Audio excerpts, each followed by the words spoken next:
Gosh. So, And speaking of, I want to briefly talk about this. So Victor Wembanyama won Rookie of the Year. yes.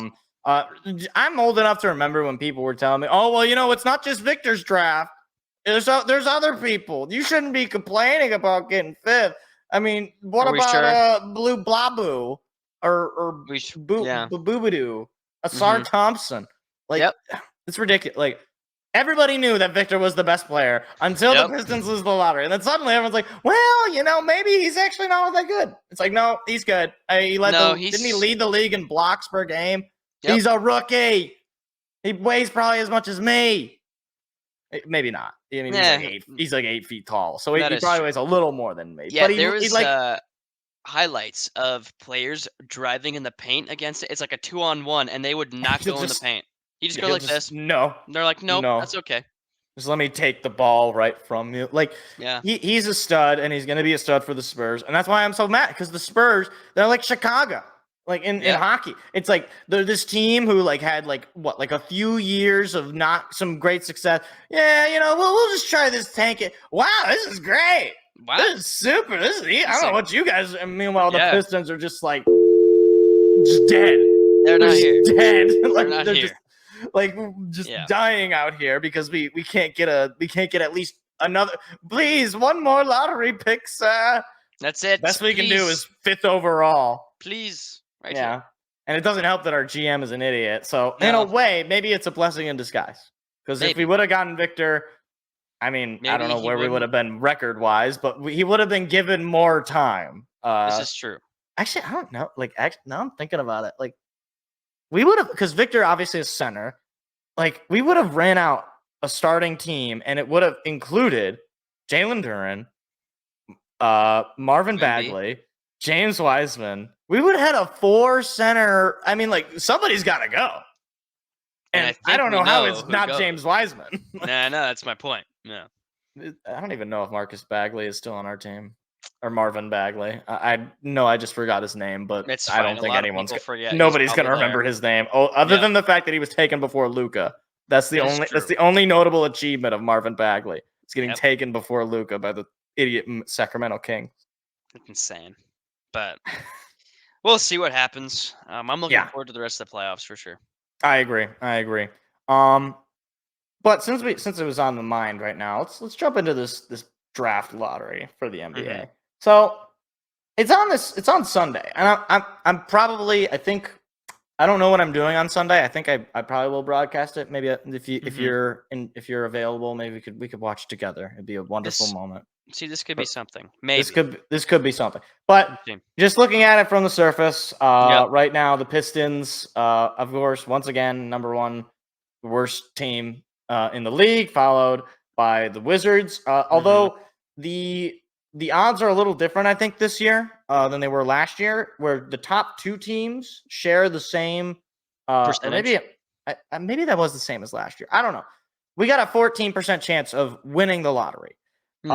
There's just a little bit of a problem in that the draft class is not very good.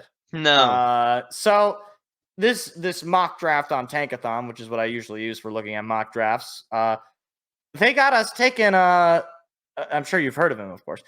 Zachary Rissiker, a international 19-year-old. He's 6'9", 204 pounds. He's a shooting forward, or a small forward. I don't know what the S stands for in this particular case.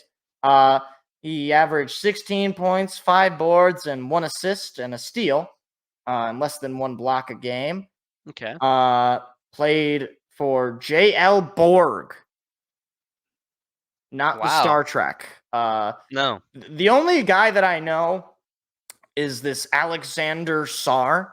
And the only reason I know him is because I'm pretty sure he was a teammate of Victor Wembanyama. Oh, yeah. And that's basically, again, that's like his achievement. There's also Donovan Clingan from UConn. Obviously, they won the national championship. So I know him. Yeah. And maybe we'll take him. But he's a center. Yeah, that's true. We don't need that. We do, but... You do, but technically you do, but at the same time you don't. There's no solution to the Pistons' problems There's short not. of them. Well, Short actually, of, wait. There is one. yes. Oh, Get rid of Troy Weaver. well, yes. Troy Weaver needs to be fired.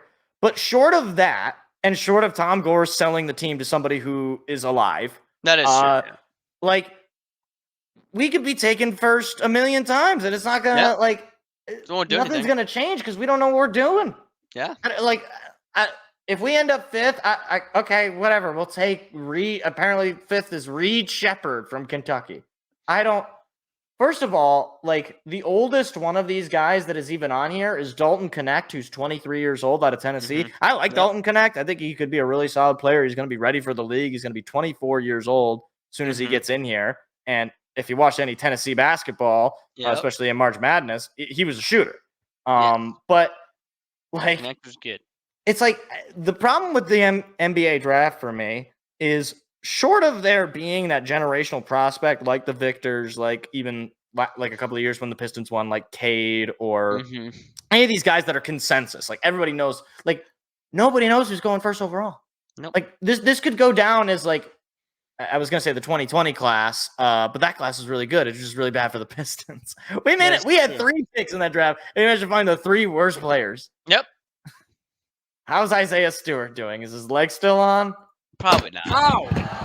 I don't even know if he got his leg hurt. I don't remember what his injury was. It's something, but like I'm telling you, I'm looking at this and I genuinely like I don't know what they're going to do, but I know that if Troy Weaver is involved, it'll be the wrong decision.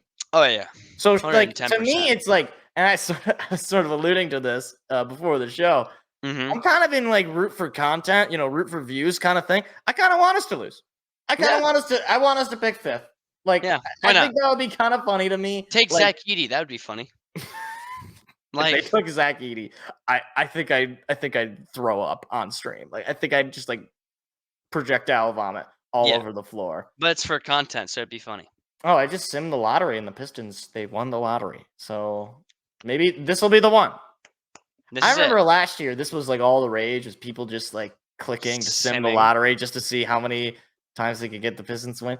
And like, look, I know what some people might say, because if you can, it's one of the most viewed clips on the channel is me raging at the Pistons getting screwed in the lottery. And if the Pistons win, I'm sure that if people came back from the other video, which I'm sure they didn't, but if they did, well, is it rigged now that you won? And let me tell you something. Yes. Absolutely, it's still rigged. Because here's the thing, right? And I talked about this a little bit last year, if you recall. Like, I don't think that there's some dark alley room going on where, like, Adam Silver has a gun in his hand and he's pointing it at Tom Gores and saying, "You better not put any of your lottery balls in our little bingo machine, or else." Like, I don't think that's what's happening. What I do think is happening when there's a guy like a Victor, like a Anthony Anthony Edwards is a little bit of an odd case, but like those guys that like they're so clearly like no shot that this guy is like as sure a thing as you can get. Yep.